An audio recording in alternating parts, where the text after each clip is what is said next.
আসসালামু আলাইকুম ওয়া রাহমাতুল্লাহি ওয়া বারাকাতুহু। সুপ্রিয় দর্শক ও শ্রোতা, আমি মোহাম্মদ মিজানুর রহমান হাফিজ এএসসি চ্যানেল হইতে আপনাদেরকে জানাই সুস্বাগত। আমি আজ আপনাদের জানাবো মিজানুর রহমান আজহারী সম্পর্কে দুটি কথা।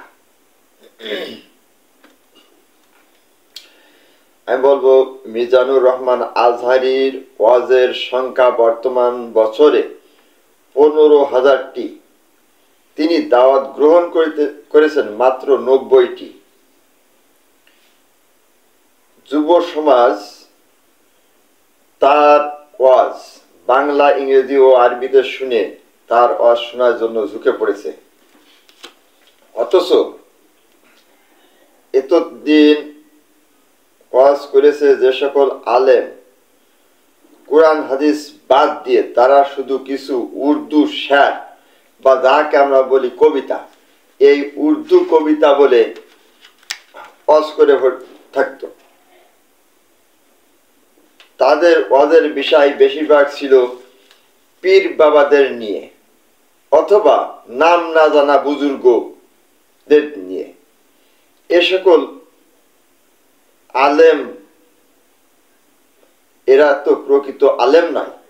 এদের কাছে শুধুমাত্র টুপি, পাঞ্জাবি ও পায়জামাই ছিল, আর দাড়িটাই ছিল এদের আলেম সাজার নিয়ম।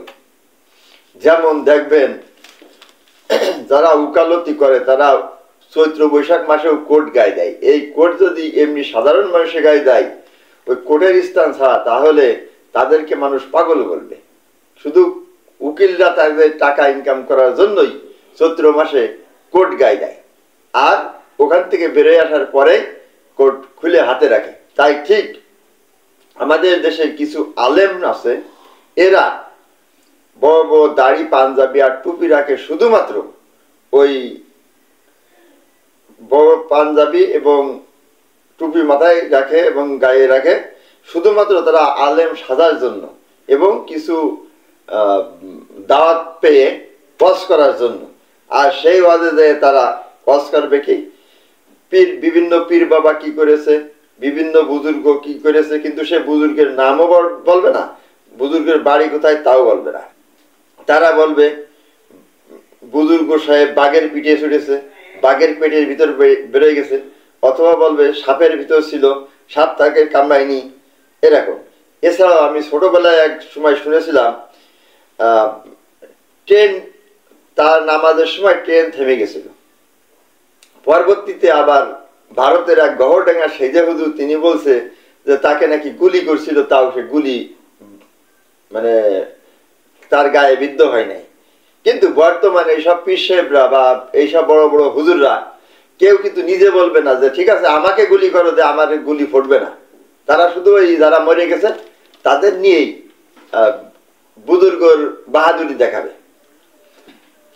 আবার কেউ কেউ ওয়াজ করার সময় বলবে যে এহসান এই পৃথিবীর জন্য রহমত স্বরূপ।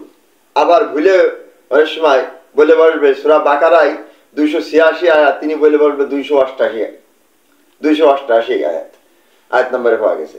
এই জন্য আবার কিছু কিছু হুজুরের নাম উঠে গেছে ইউটিউব বা ফেসবুকে, 288 হুজুর বললে তাদের নাম, তাদের চেহারা এবং নাম চলে আসে। মিজানুর রহমান আজহারীর কারণে অনেকের মার্কেট কম হয়ে গেছে। এই যে সকল আলেমরা বিভিন্ন বুজুর্গ এবং ট্রেন নিয়ে অথবা সাপ নিয়ে, বাঘ নিয়ে ওয়াজ করে, এসব আলেমদের মার্কেট কম হয়ে গেছে, মানে দাওয়াত কম পড়ে গেছে। আর মাহফিলে দাওয়াত কমে গেছে। এদের ইসলাম তো আগেই বললাম শুধুমাত্র দাড়ি, টুপি ও পাঞ্জাবির মধ্যে সীমাবদ্ধ। অথচ দেখেন, মিজানুর রহমান আজহারী নিজেই বলেছে যে প্রতিটা জেলায়, থানায় বড় বড় আলেমদের দিয়ে আপনারা মাহফিল করেন, তার মাহফিলের অতিরিক্ত বেশি প্রয়োজন নাই। পক্ষান্তরে কিসসা কাহিনী বলা হুজুরগণ ক্ষমতাশীলদের রাজনৈতিক দলের কান ভারী করে মিজানুর রহমান আজহারীকে প্রায় 5 বছর দেশ ছাড়া করেছিল। আর আমরা সকলে শুধু মাত্র হাসিনাকে দোষ দিয়ে থাকি, কিন্তু মূলত হাসিনা যতটুকু দোষী, এই কাহিনী কিসসা বলা হুজুররাও ঠিক ততটুকুই দোষী। আমি পরিশেষে একটা কথা বলবো যে প্রত্যেক হুজুররা এত কাহিনী কিসসা দিয়ে ওয়াজ না করে অন্ততপক্ষে কোরআনের 2টি আয়াত বা 1টি আয়াত বা 3টি আয়াত সম্পর্কে জেনে যদি সঠিকভাবে কোরআনের আলোচনা করে তাহলে অন্ততপক্ষে দেশের লোক ভালো হবে। কিন্তু এই কিসসা কাহিনী বলে মানুষকে বেহেশতের ভিতর ঢুকিয়ে দিলে এই সব লোক পরবর্তীতে পরের টাকা মেরে খাওয়া ছাড়া আর কিছুই বোঝে না। আমি এটাও বলবো যে বাংলাদেশের আলেমগঞ্জ যদি হকুল্লাহ, হকুল ওয়ালিদাইন, হকুল নাস এই সম্পর্কেও আলোচনা করে তাহলেও মানুষের চরিত্র ভালো হবে। তাই ওইসব ফাউ কিসসা কাহিনী বাদ দিয়ে যেটা কোরআন এবং হাদিসে আছে ঠিক সেই সব দিয়েই আলোচনা করা। আর আমি এর আগেও বলেছিলাম যে বাংলাদেশে এখন কোনো সরকার, রাজনৈতিক সরকার ক্ষমতায় নেই। সংবিধান নিয়ে বেশ আলোচনা হচ্ছে। কেউ বলছে সংবিধান সংশোধন করা, কেউ বলছে এই সংবিধান বাতিল করে দেওয়া, কেউ বলছে এই সংবিধান ভারত থেকে আসা, কেউ বলছে সংবিধান ছুঁড়িয়ে ফেলে দাও। তাই আমি বলবো এই সব মাওলানাদেরকে যেখানেই ওয়াজ করুন না কেন সেখানেই তাদেরকে জানানো উচিত, সেখানকে শ্রোতাদেরকে জানানো উচিত যে সংবিধানের আইন কি এবং কোরআনের আইন কি। সংবিধানের আইন মানলে তাদের কতটুকু লাভ হবে ইহকাল এবং পরকালে, আর কোরআনের আইন মানলে তাদের ইহকাল এবং পরকালে কি উপকার হবে, আর শুধুমাত্র সংবিধানের আইন মানলে কি উপকার এবং কি পরকালে ক্ষতি হবে এ সম্পর্কে তাদেরকে জানানো।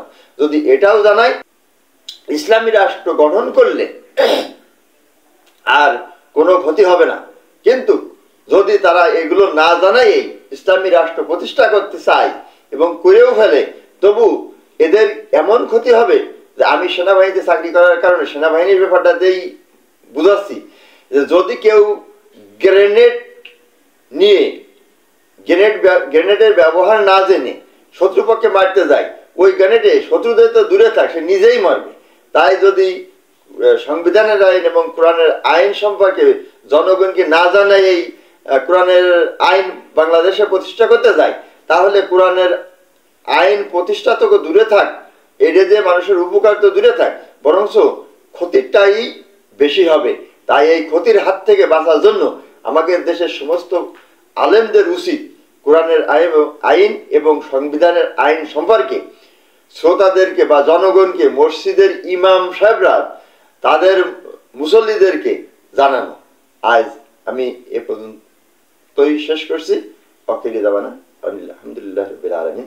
আসসালামু আলাইকুম ওয়া রাহমাতুল্লাহি ওয়া বারাকাতুহু।